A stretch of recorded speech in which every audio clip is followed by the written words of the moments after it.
mengajarkan mereka untuk menyembah dirimu selain daripada aku. Nabi Isa alaihi salam mengatakan, "Qala subhanaka ma yakunu li an aqula ma laysa li bihaqq." Maha suci Engkau ya Allah, aku tidak pernah kemudian mengatakan apa yang bukan hakku untuk aku katakan. Ma qultu lahum illa ma amartani bi ani ubudullah rabbi wa rabbakum. Aku tidak pernah mengatakan kepada mereka kecuali apa yang Engkau perintahkan kepada aku. Sembahlah Allah, Tuhanku dan Tuhanmu. Itu yang aku perintahkan. Nah sekarang mari kita lihat Kristen. Siapa yang memerintahkan menyembah Yesus? Semua bibir kaku untuk menjawab itu. Tidak ada, mau dia pendeta, mau dia pastor, mau apapun dia sekolah teologi, S3, S5 dan SSS. Ketika ditanya siapa yang memerintahkan kamu menyembah Yesus, mereka tidak akan pernah menjawab. Tidak akan. Haleluya, salam jumpa kembali dengan saya di hari yang diberkati ini. Baru saja kita menyaksikan sebuah rekaman video bagaimana orang-orang yang bukan Kristen ini seenaknya saja menghina Yesus dan kekristenan. Kenapa mereka begitu giat menghina Yesus dan kekristenan? Karena mereka memaksakan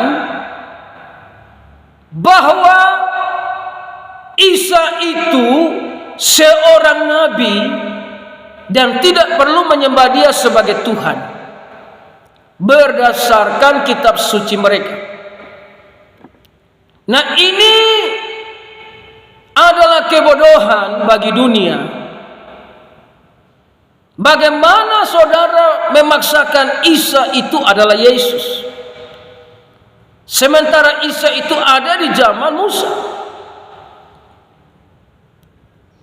Dan memang terbukti Isa itu bukan Yesus. Saudara tidak boleh memaksakan Isa itu adalah Yesus. Kalau saudara memaksakan Isa adalah Yesus menurut kitab sucimu, maka engkau akan menjadi seorang yang suka menghina dan mengejek dan mengolok berdasarkan kitab suci Anda sendiri. Karena kitab suci Anda sendiri mengatakan Isa itu adalah nabi. Isa itu bukan Yesus. Namun kenapa orang-orang Kristen menyembah Yesus? Karena memang Yesus itu adalah Tuhan dan Juru Selamat yang harus disembah.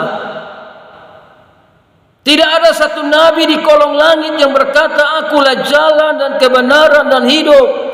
Tidak ada seorang pun yang sampai kepada Bapa kalau tidak melalui Yesus. Jadi harus menyembah Yesus baru sampai ke sorga. Dan memang Yesus itu di dalam dunia sudah disembah. Sebelum dia pulang ke sorga, dia naik ke sorga sudah disembah. Ahli-ahli bintang datang menyembah dia. Matius 2 ayat 2. Dan bertanya-tanya, di manakah dia, raja orang Yahudi yang baru dilahirkan itu? Kami telah melihat bintangnya di timur dan kami datang untuk menyembah dia.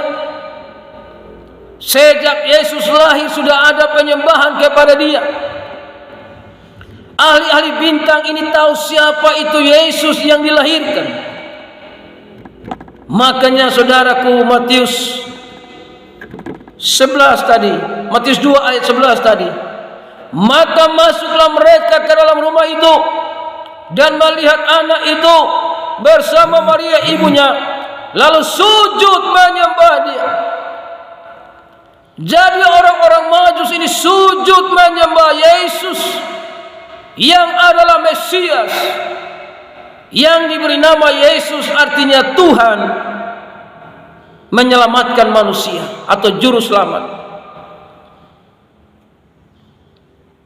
Jadi kalau saudara paksakan bahwa Isa itu nabi, Isa itu Yesus,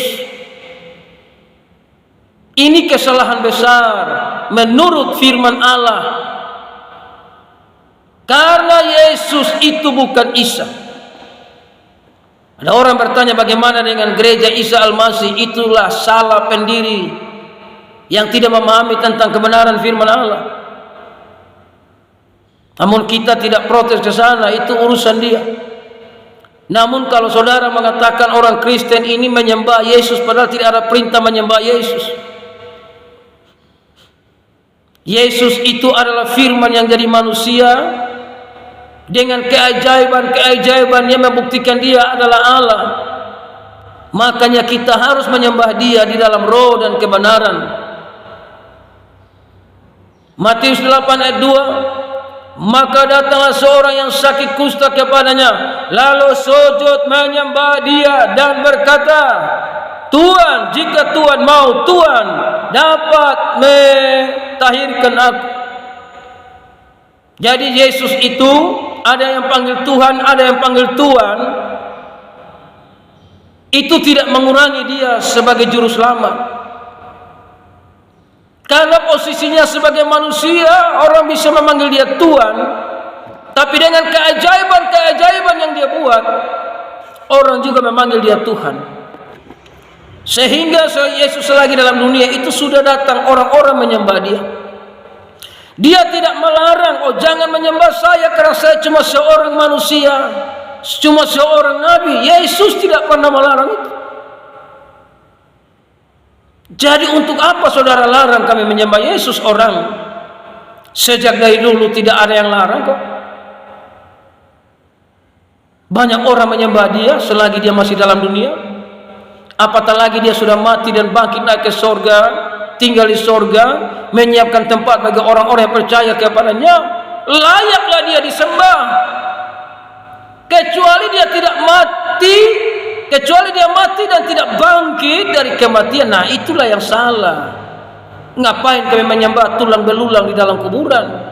Tapi terbukti Yesus itu bangkit dari kematian, naik ke sorga, siapkan tempat di sorga bagi pengikutnya, karena dialah pemilik kerajaan sorga. Itulah yang menyebabkan kami menyembah dia. Setan itu yang suka minta disembah, saudara. Ya, setan itu yang memang minta disembah. Matius 4 ayat 9, dan berkata kepadanya, semua itu akan kuberikan kepadamu jika engkau sujud menyembah aku. Allah yang benar tidak mengemis penyembahan. Setan itu yang suka minta disembah. Jadi kalau ada Allah yang mengemis minta disembah, itu bukan Allah, itu setan. Karena Allah tidak mengemis dalam penyembahan. Anda mau menyembah dia silakan, tidak menyembah juga, itu urusan saudara. Setan itu yang suka minta mengemis menyembah kepada dia. Hanya ada dua, menyembah kepada Allah yang benar di dalam Yesus, atau menyembah Yesus, atau menyembah iblis. Jadi hanya dua, menyembah Yesus atau menyembah iblis. Saudara yang terkasih, pilih. Jadi kita lihat di sini, saudara, Allah yang benar itu tidak mengemis minta menyembah karena aku adalah Tuhan. Itu bukan Allah, itu setan.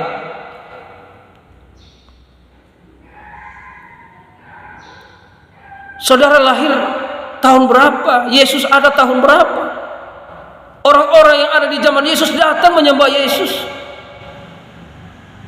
Bahkan Matius 8 ayat 2, maka datanglah seorang yang sakit kusta, ya, kepadanya lalu sujud menyembah dia. Orang-orang datang menyembah dia, saudara. Matius 9 ayat yang ke-18, sementara Yesus berbicara demikian kepada mereka, datanglah seorang kepala rumah ibadat lalu menyembah dia dan berkata, anakku perempuan baru saja meninggal, tetapi datanglah dan letakkanlah tanganmu atasnya, maka ia akan hidup. Jadi orang-orang datang menyembah dia. Matius 14 ayat 33, dan orang-orang yang ada di perahu menyembah dia, katanya, sesungguhnya engkau anak Allah. anak Allah. Artinya dia dengan Bapa itu satu. Bapa yang punya sorga, anak juga yang punya sorga. Makanya kita menyembah Bapa di dalam Yesus. Kita tetap menyembah dia. Memang tidak ada perintah, tetapi bukti-bukti firman Allah menunjukkan dia harus disembah. Dia harus disembah. Matius 28:9, tiba-tiba Yesus berjumpa dengan mereka dan berkata, salam bagimu. Mereka mendekatnya dan memeluk kakinya serta menyembah dia. Ini setelah Yesus bangkit dari kematian dan menampakkan diri kepada mereka. Jadi bukti-bukti ayat-ayat firman Tuhan menunjukkan dia adalah juru selamat dunia.